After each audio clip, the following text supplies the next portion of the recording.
жетінші сынып физика башарұлы кітабынан 66 беттегі 3/2 жаттығудың 6 есебін талқылайтын боламыз. Бірінші есеп массасы 3 кг, ал көлемі 200 см куб дейді. Массасы 3 кг, көлемі 200 см куб. Мен бұны метр куб айналдырсам, 200 көбейту 10-6 дәрежесі метр куб болады. Металдың тығыздығы қандай дейді? Табу керек бізге роны. Енді ро дегеніміз М-нің В-ға қатынасы, массаның көлемге қатынасы. Біздегі масса 3, ал көлемі 200 көбейту 10-6 дәрежесі болады. 0-0 15 шығады. 0-0 15, 10-6 дәрежесі. Немесе мен бұны жазалам. 15 10-3 дәрежесі көбейту 10-6 дәрежесі. 15 көбейту 10-3 дәрежесі килограмм бөлінген метр куб. Немесе 15.000 килограмм бөлінген метр куб болады. Бірінші есеп. Екінші есеп. Пішіні күрделі ыдыстың көлемін табу үшін оны өлшейді. Сонан соң оны суға толтырып, қайта өлшейді. Сонда бос ыдыстың массасы дейді. Масса бос ыдыс ол 10 килограмм. Суы бар ыдыстың массасы М. Суы бар ыдыстың массасы ол 20 килограмм. Судың тығыздығы ол бізде 1000 килограмм бөлінген метр куб. Ыдыстың көлемін анықтаңдар дейді. Табу керек В ыдыстың көлемін. Ең бірінші мен әшейін судың көлемін анықтап алуым керек. М су ол деген сөз М суы бар ыдыстан М бос ыдыстың массасын алып тастаймын. Сонда 20 азайтылған 10 тең болады 10 килограмм. Енді маған керек көлем ол деген сөз М-нің роға қатынасы, массаның тығыздыққа қатынасы. Біздегі масса 10, ро 1000. Ол деген сөз 0,1 метр куб болады деген сөз көлемі. Келесі. Екінші есеп. Үшінші есеп. Қандай да бір тетік көлемінің 3/1 бөлігі қорғасыннан дейді. Яғни қорғасынның көлемі ол 3/1 В тетіктің көлемі. Ал қалған бөлігі дейді қалайдан дейді. В қалайы ол 3/2 В деген бөлікті алып тұр. Осы тетік жасалған материалдың орташа тығыздығы қандай дейді? Материалдың орташа тығыздығы табу керек ро. Енді қарайық. Бірінші бізде ең бірінші бізде тығыздықтың формуласы ол массаның В-ға қатынасы ғой.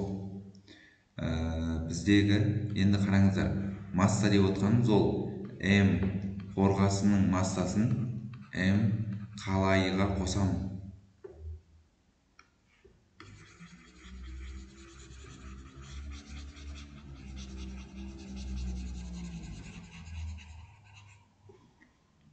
Қараңыздар, қандай да бір тетік көлемінің 3/1 бөлігі қорғасынан, қалған 3/2 бөлігі қалайыдан жасалған дейді. Значит, бізде В қорғасының көлемі тетіктің 3/1 бөлігін алып тұр. Онда 3/1 В тетіктің көлемі.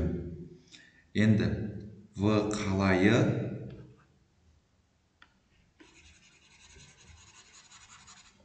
келесі үшінші есеп. Қандай да бір тетік көлемінің 3/1 бөлігі қорғасынан дейді. В қорғасының көлемі сонда 3/1-ді көбейтем В тетіктің көлеміне. Ал қалған бөлігі қалайы дейді. В қалайының көлемі ол 3/2-ні көбейтем В тетікке дейді. Осы тетік жасалған материалдың орташа тығыздығы қандай дейді. Яғни материалдың ро тығыздығын анықтауымыз керек. Бізде ең бірінші тығыздықтың формуласы ол массаның көлемге қатынасы. Мен жалпы массаны табу үшін М қорғасының массасына М қалайының массасын қосам. Оны В тетіктің көлеміне бөлем. Менде қорғасының тығыздығы бар ғой. Ро қорғасын көбейтілген қорғасын қанша бөлікті алып тұр? Ол 3/1 В. Қосамын. м қалайы деген сөз ол ро қалайыны көбейтем 3-тен 2 в-ға бөлемін оларды в-ға. Сол кезде ро қорғасының тығыздығы бізде мынау жазылып қойған 11400. 11400-ді көбейтем 3-тен 1 в-ға қосамын. Қалайының тығыздығы бізде 7300 көбейтем 3-тен 2 в-ға бөлем оны в-ға. Бөлшек сызығын сызамда энергия в деймін. И мынаны бүйтсек болады. 11400 в бөлінген 3 қосылған 3 7300 көбейтем 2 ол 14600 в. Енді тең деймін да в ортақ бөлім 3-тен берем. 14600-ге қосам 11400-ді. Сонда 26000 в болады. 26000 в тең болады сонда 26000 в-ны бөлесін 3 в-ға. В мен в қысқарады. 26000 бөлесін 3-ке ол деген сөз жуықтап 8666 да 67 килограмм бөлінген метр куб болады. Келесі.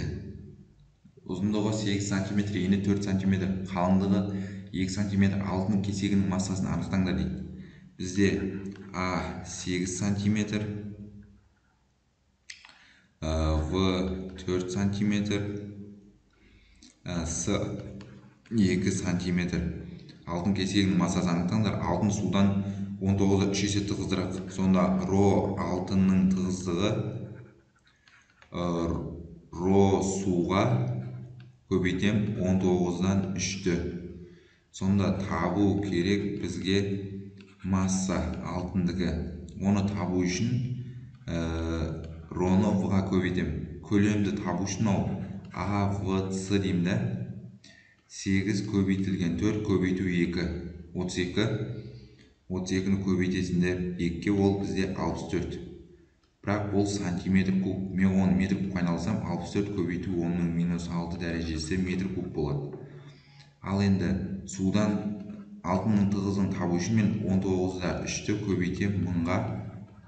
Сол кезде менде 19,300 шығады. Ол деген килограмм бөлінген метр куб. Енді 19-да 300-ді көбейтемін 64 10-6-ға. Ол деген сөз 1.235.200 көбейту 10-6 дәрежесі килограмм болады. Жауабы мынау. Келесі есеп бізде 5.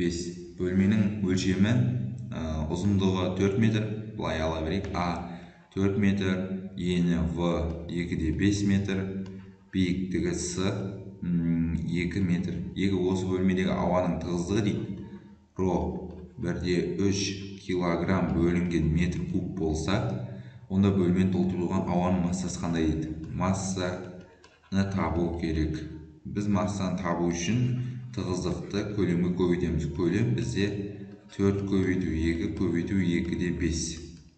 Бұл деген сөз 20 метр куб болады. Ал енді тығыздығы бізде 1,3 көбейтілген 20, ол 26 килограмм болады. Келесі есеп табанның ауданы дейді. Табанның ауданы ол 0,4-тің 0,2-ге көбейтіндісі. 0,8 метр квадрат болады. Аквариум 0,15 метр биіктігіне дейін дейді.